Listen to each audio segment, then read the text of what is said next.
This is a good place for me to wedge in the lyrics for that, because I like to always call out some lyrics. So long distance runners, it all boils down to not hanging around, to keep moving in front of the gravity.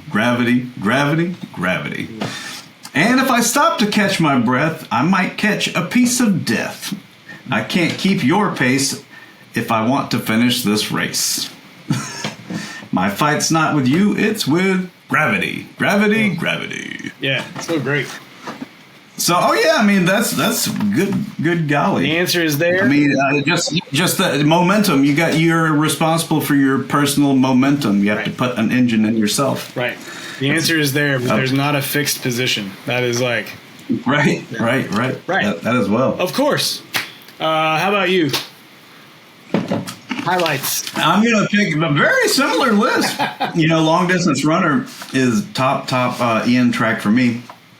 But I also love Birthday Pony, but did not interpret it the way you did. I have no insight on it. I have nothing to know except it starts with Haunted House piano, boom, dang, dang, dang, dang, and then like you said. Yeah. So you're like, you just don't understand what's happening. So in my head, I changed the narrative. Every time I listen to it, it has a different ridiculous narrative. That's and awesome. For this week, I imagined some guy in DC, his kid's birthday party is coming up, and the clown flaked out on him, but he doesn't know what to do. He's stressing out. He's at the co-op picking up some organic vegetables, and he runs into Ian MacKaye, and he's like, Ian, help me out. Can you come entertain my kid? So then he comes into a kid's birthday party, and he's like, laugh, boy! So that's my interpretation of Birthday Pony, is just so Ian MacKaye as a very aggressive birthday clown. And then my other top track is one of the instrumentals, but it's not one of the jammy ones necessarily. It's Combination Lock. Oh, yes. Combination Lock has it's like a little funk deal. Yeah.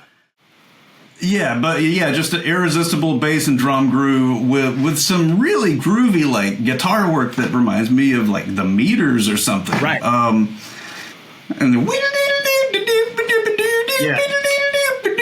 yeah, I think this is weirdly they cited reggae as an influence, from the get-go, from the jump. Reggae, and I think really what they were saying was we like dub a lot. Especially. And I think this is there are some weird experimental little pieces and things and noises and all that on end hits for sure, and also instrument, which was them working all that out. But this is the one where I feel like the dub shows up the most. I mean, there is a song Version, which is what a dub version would be. And then there is Combination Lock, reminds me of that same sort of vibe of we're kind of taking this thing that's pieces of other things and shoving them together and then making a new thing. It is kind of a recombinant sort of thing,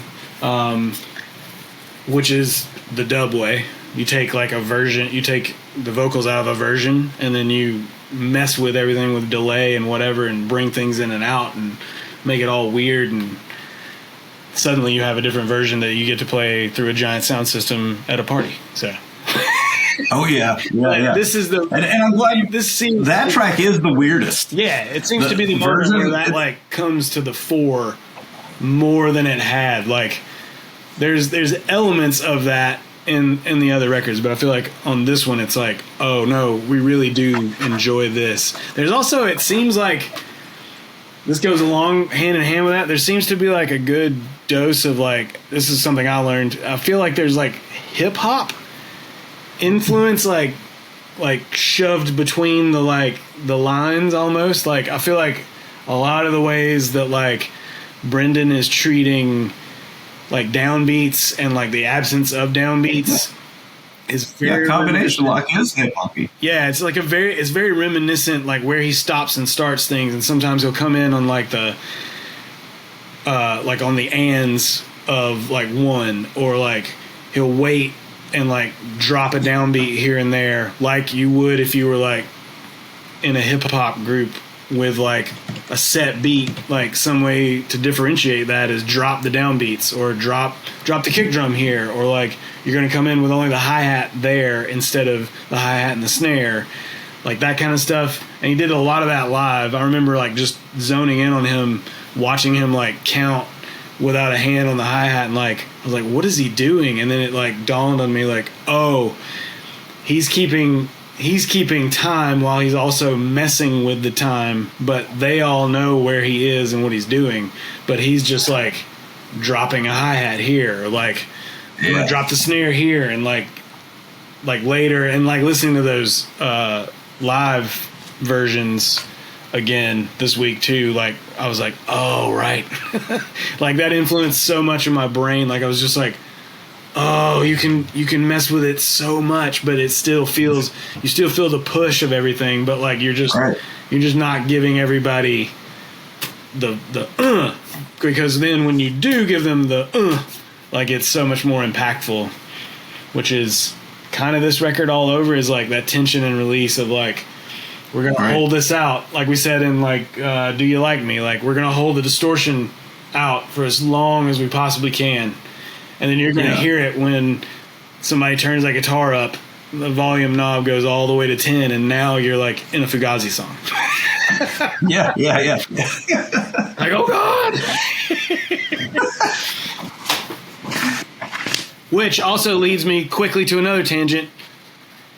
Yep. I would argue with anybody that this record, I would say I'd say this band is top five guitar duos in a band ever. Yeah. Like for playing together.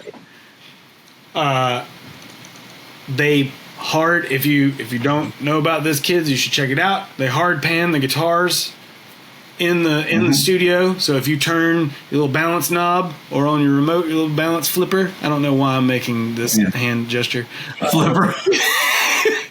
But if you balance flipper yourself, and you go all the way left, that's one guitar, and only one. Yep. If you go right, it's only one guitar, and then they mix in the middle, which is so interesting to listen to, like whole sections of songs and like hear what they're doing, and more importantly what they're not doing, to step over and step on each other's toes. They really stay out of each other's way in like a very, very intricate and very tasteful way. And it's when they do bring in, there are moments where they're both clean and they're both like playing tiny little snippets of lines that like kind of just go around each other, and then suddenly when you stereo it out and they come in with like distortion or whatever, it's just so much bigger. It just makes everything so much bigger, and it's magic.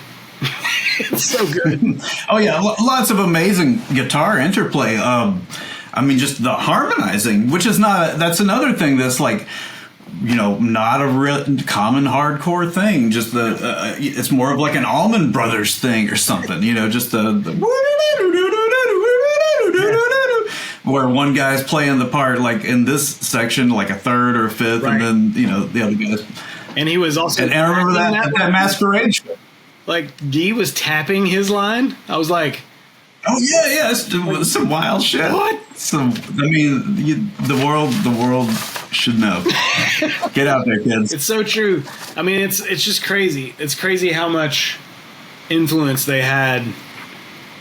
And I wonder, I don't know enough youngins that are old enough for me to ask, like, hey, do you know about Fugazi? Like, I don't walk up and down my neighborhood. I think it is trickling down. It's like, because I do run into folks in their 20s and even younger that are like, oh, there is still like a mythos out there. Yeah. I feel like there's, I think it just speaks to like, I don't know, this record it's special because I remember sitting, in my room. I mean, I graduated high school the year this thing came out. Like, it's one of those pivotal, like, Yeah. it was a moment. I remember getting it. I remember unwrapping it. I remember taking it home and being like, for the first minute and a half, what is happening? Is this all it's going to be? I was like, what? Did we hear the album before the Masquerade shows, or I can't recall? Yeah. Okay. So we had some indication. Because I think I remember in my head somewhere, there's a memory of me getting this, buying this at Kevin's CDs and tapes. And ripping it up, going home, throwing it in, and then being like, what? And then maybe even trying to find you or someone near and dear to me and being like, make this make sense. A doctor. Make it make sense. And then speaking out of the village doctor, perhaps. Yeah, then a week later, I was like, it didn't matter. It was the greatest thing I'd ever heard. Like, listen to it on headphones at night, just in my room, just by myself, just taking in every little bit. It was a joy to listen to, like, from part wise to like the sonics of everything. Like, it just sounds cool, which is a terrible, terrible descriptor of anything, but it sounded cool. Right. But yeah, this is because you got to understand, this is even before Radiohead came out with OK Computer. So like the whole idea of like soundscaping in the indie world was not as common. Right.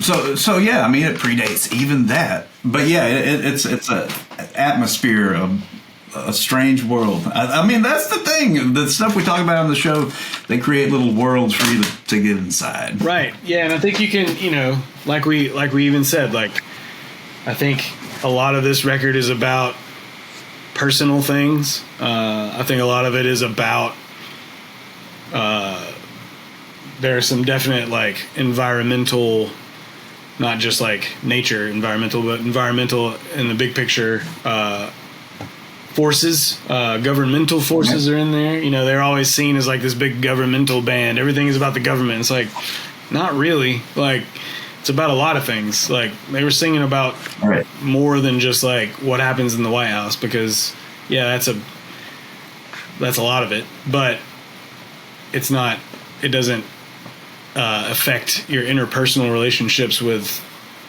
other things you come into in the way that those things affect each other. And there's a lot of you can take it so many different ways is what I'm trying to say. Yeah. You can take it as just like a crazy, like you said, a crazy world to step into. It's paced kind of strangely as a record. Like, it doesn't do like a trajectory of like we're gonna take you to a thing and then take you down and then we'll have one last boom. It kind of like that whole back third. I mean, back to base, down city, and long distance runner. Like, that's a lot. That's a lot.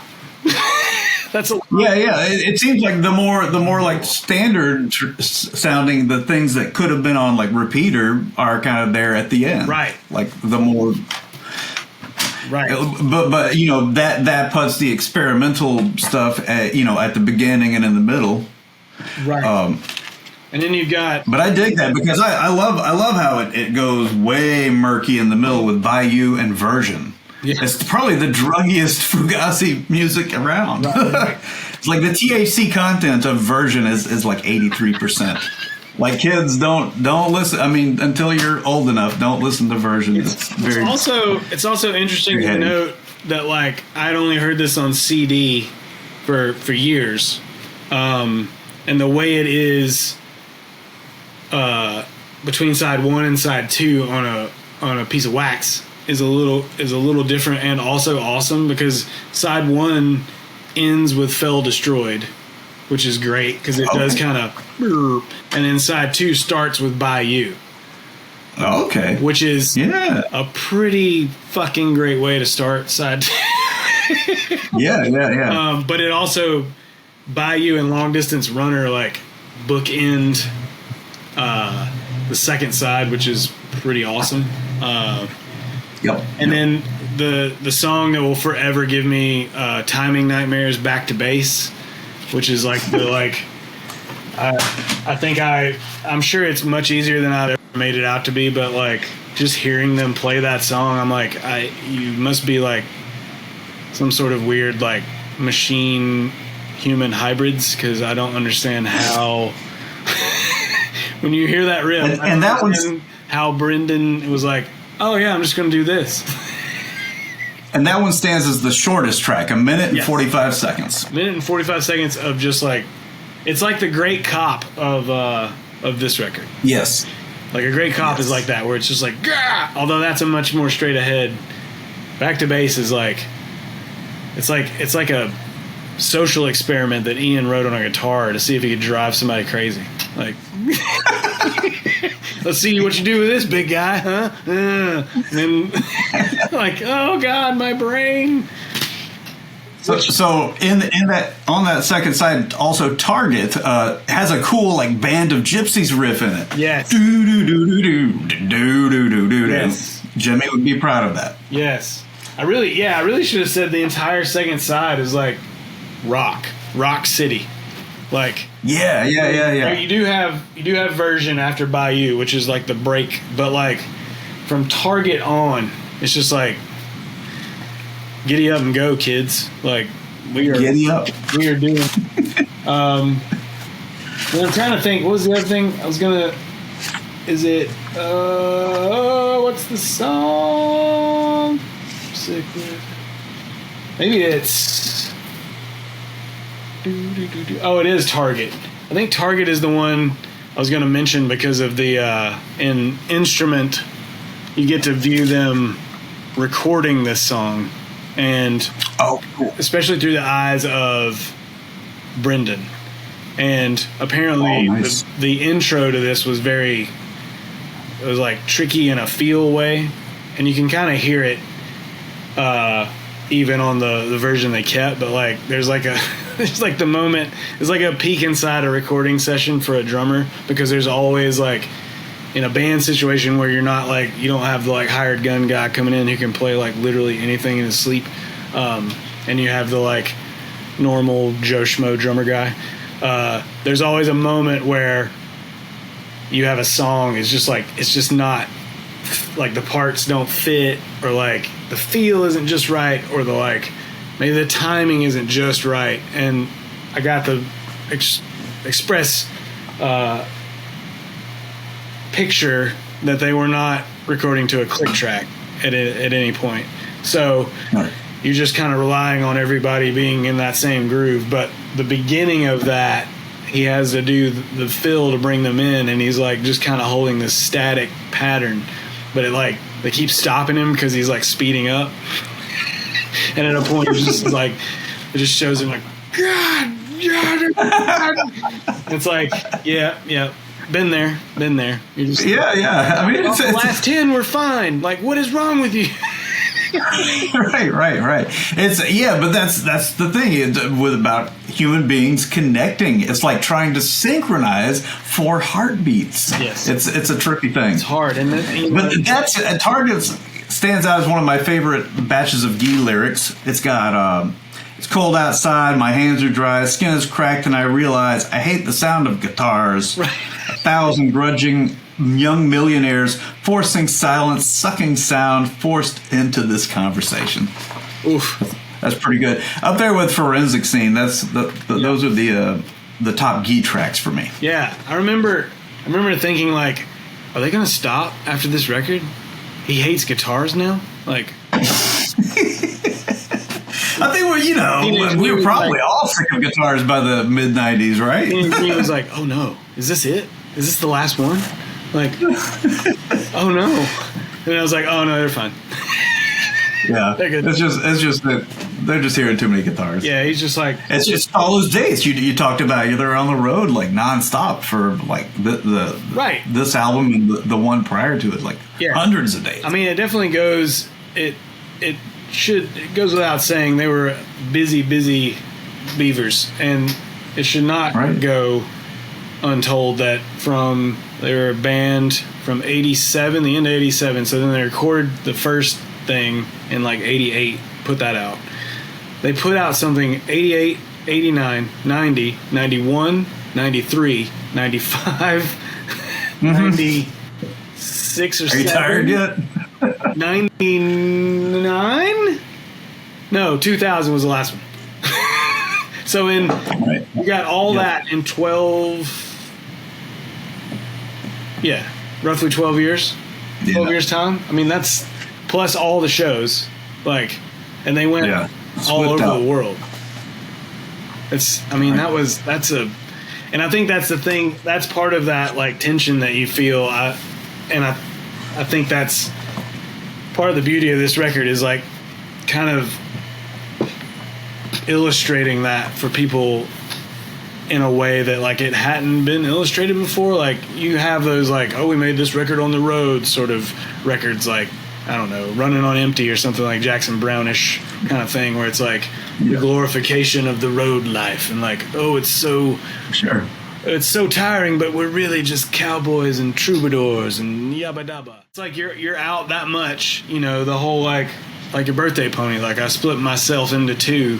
I got my at home personality and I got my out there personality. I mean, we talked about that I think a couple episodes ago, where you have all the you live in your little bubble when you're on the road, but then when you come home, it's a different bubble. And nobody understands each other anymore, and you're am I speaking the same language? And you're it's they were going literally all over the world, and which is crazy also that they're literally touring the world and on a DIY budget, which you also get to see an instrument them all right, we can go to this place, but it's going to cost this. And everybody's whoa. Can we afford that? Should we do that? I mean, but if we do, we get to do the thing. And, and it's treating it like it's real life instead of treating it like it's some sort of mystical, magical, touring band. We're not in Bob Seger's Turn the Page anymore. We're Right. And that's what I was getting at with the booklet earlier, is that it does kind of get you into the realness of it. Yeah. It's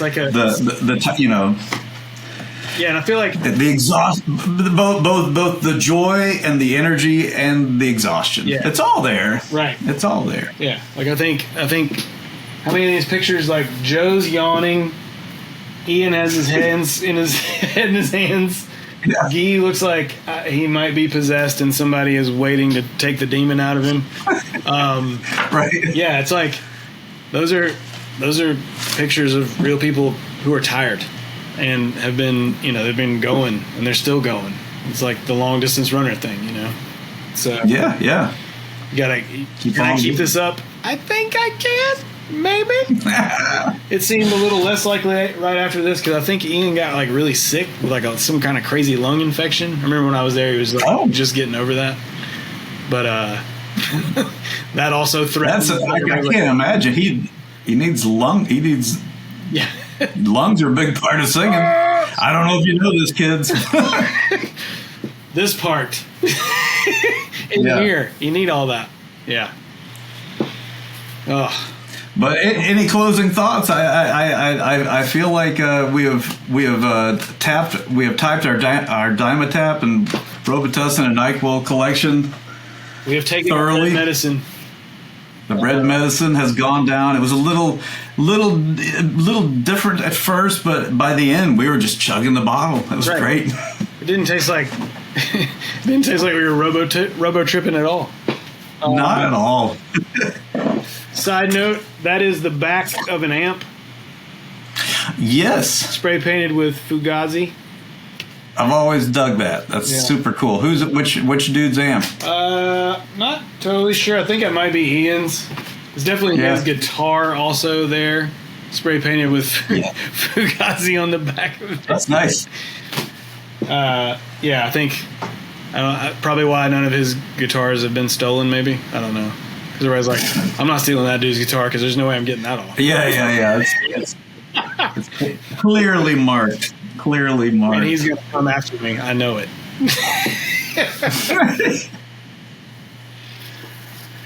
Oh. Well, good people, get out there, get some Fugazi. I mean, this is a great record. This is a great release. It's one of my favorite. It is transitional. It's a band that is showing off both ferociously tight arrangements, but also insanely loose, wild arrangements. Yes, I think it's a mix of both kinds of my favorite music.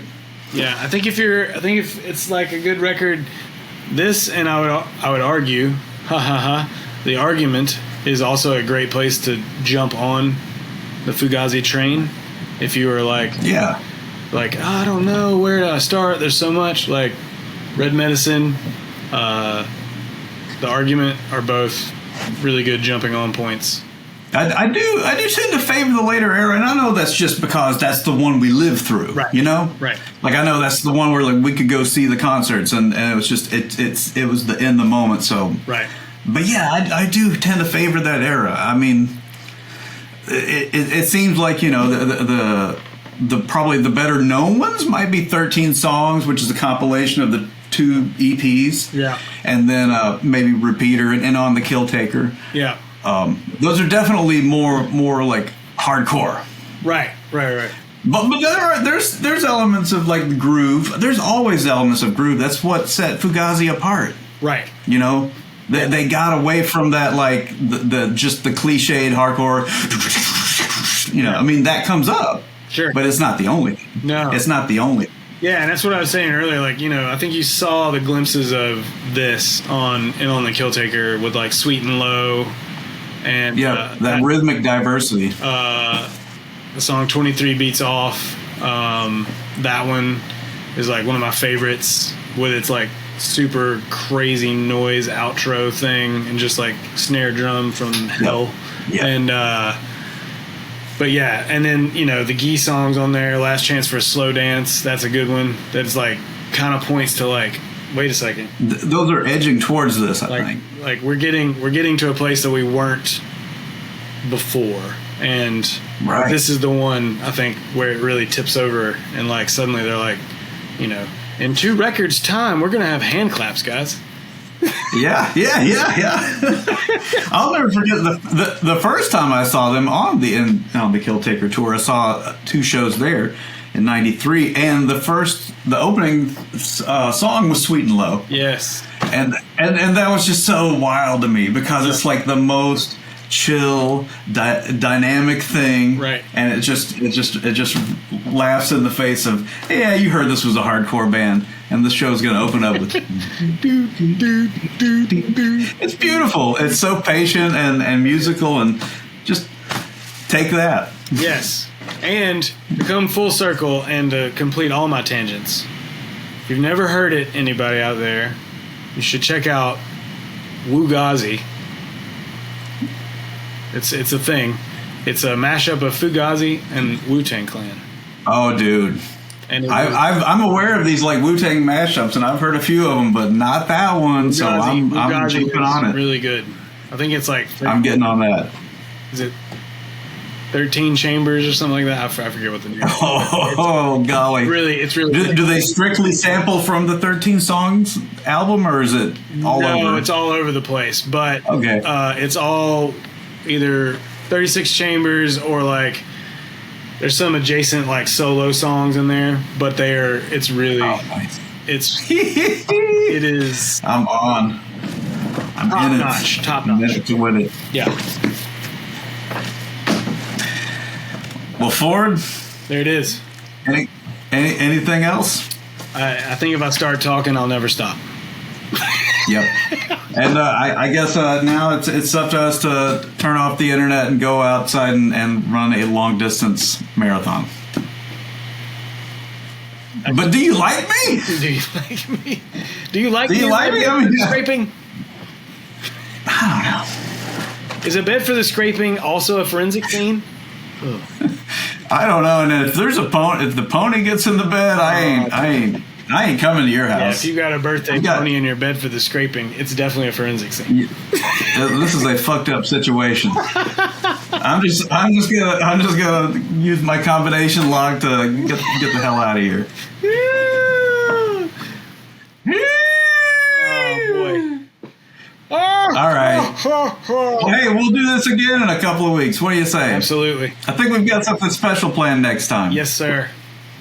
Something unique. Anyway, more news on that later. Yeah. Thanks for listening, everybody. Buy some records. Support Fugazi. Great band. Peace. Much love. Peace out, Ford.